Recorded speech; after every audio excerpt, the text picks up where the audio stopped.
Hello everyone. आज हम श्रुतियों की जातियों के और उनके रस के बारे में डिटेल से डिस्कस करेंगे। ये आपके सभी एग्ज़ाम के लिए इम्पोर्टेंट होने वाला है और आई होप कि आपको ये वीडियो बहुत पसंद आएगी। इसके अंतर्गत मैंने पूरी डिटेल से आपको समझाने की कोशिश की है और ये सभी एग्ज़ाम के लिए इम्पोर्टेंट है। और इसके अंतर्गत कौन सी श्रुतियाँ कौन सी जाति के अंतर्गत आएगी, इसकी सारी डिटेल मैं आपको बताऊँगी। और अगर आपको श्रुतियों का सीक्वेंस याद है तो आई होप कि आपको बहुत अच्छे से याद हो जाएगी। तो स्टार्ट करते हैं। देखो, प्राचीन विद्वान जो थे उन्होंने अपने अपने हिसाब से अलग अलग नाम दिए श्रुतियों के। संगीताचार्य जो चतुर थे उन्होंने श्रुतियों को 4 प्रकार बताया। वातज, पितज, सॉरी पिताज नहीं है, पितज है, पितज, कफज और सन्निपात। वो कहते थे कि उच्च और रुक्ष ध्वनि जो होती है उसको वातज कहा जाता है। गंभीर और जो घनशील ध्वनि होती है जो उसको पितज कहा जाता है। मधुर और सुकुमार ध्वनि जो होती है उसको कफज कहा जाता है। और इन तीनों के साधारणीकृत के भाग से बनती है जो उसको सन्निपात कहते हैं। उन्होंने 4 प्रकार बताए हैं। आगे आप सभी जानते हो कि सभी ने 22 श्रुतियाँ बताई और सब ने अपना अपना अलग अलग तरीका अपनाया है। और 22 श्रुतियों में उन्होंने 5 जातियों को भी बांटा है, 5 जातियों में बांटा है। और ये 5 जातियों के बारे में और इसके अंतर्गत कौन सी श्रुति आएगी उसके बारे में हम डिटेल से डिस्कस करते हैं। पहले है रस तथा भाव के आधार पर। कई बार क्वेश्चन बन सकता है कि रस तथा भाव के आधार पर 22 श्रुतियों को 5 जातियों में बांटा गया है। तो ये 5 जातियाँ जो है वो है दीप्ता, आयता, करुणा, मृदु और मध्या। ओके, पहले हम दीप्ता के बारे में डिस्कस करेंगे कि इसके अंतर्गत किन किन श्रुतियों के नाम आते हैं और इसके अंतर्गत कौन सा रस है, क्योंकि इससे क्वेश्चन बन सकता है। सबसे पहले तो है दीप्ता।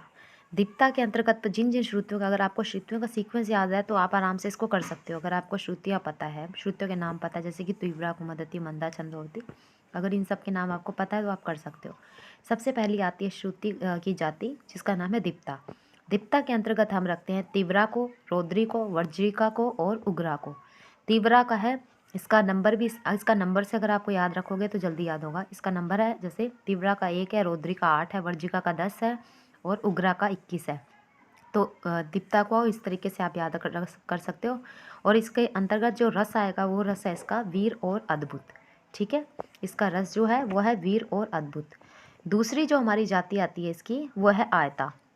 आयता के अंतर्गत हम रखते हैं कुमुदती, क्रोधा को, प्रसारिणी को, संदीपनी को और रोहिणी को। कुमुदिती को, क्रोधा, प्रसारिणी, संदीपनी और रोहिणी। कुमुदिती जो कि 2 नंबर पे है, क्रोधा 9 पे है, प्रसारिणी 11 पे है, संदीपनी 16 पे है और रोहिणी 19 पे है। और इसका रस अगर पूछा जाए तो इसका रस जो है वो श्रृंगार और हास्य है। ठीक है, श्रृंगार और हास्य। तीसरी जो आती है वो आती है करुणा। करुणा को जो सीक्वेंस है, करुणा के अंतर्गत जो जो श्रुतियाँ आती हैं इसमें 3 ही आती हैं। एक दयावती आती है, एक आलापनी आती है और एक मदंती आती है। दयावती का नंबर है 5, आलापनी का 17 और मदंती का 18। इसके अंतर्गत जो रस आते हैं करुणा का पता है, करुण, रौद्र, विभत्स, ये 3 रस इसके अंतर्गत आते हैं।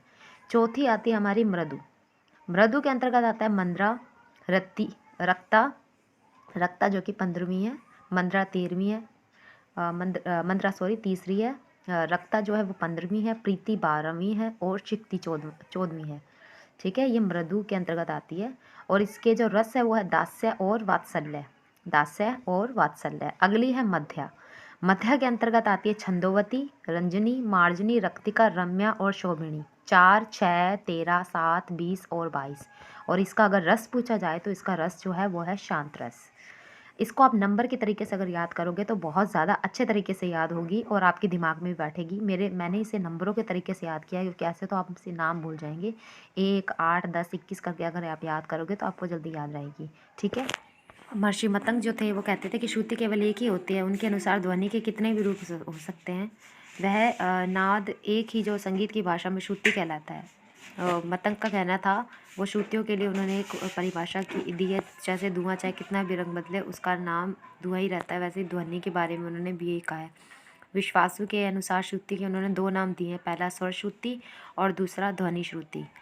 विश्वासु मत ने पहला स्वर श्रुति बोला और दूसरा ध्वनि श्रुति बोला है। तुम्बरु नाम के विद्वान थे जो उन्होंने वात, पित्त, कफज और सन्निपात, ये 4 प्रकार के श्रुतियों के प्रकार बताए। Thank you so much for watching my video. It is very helpful for all of you. Thank you.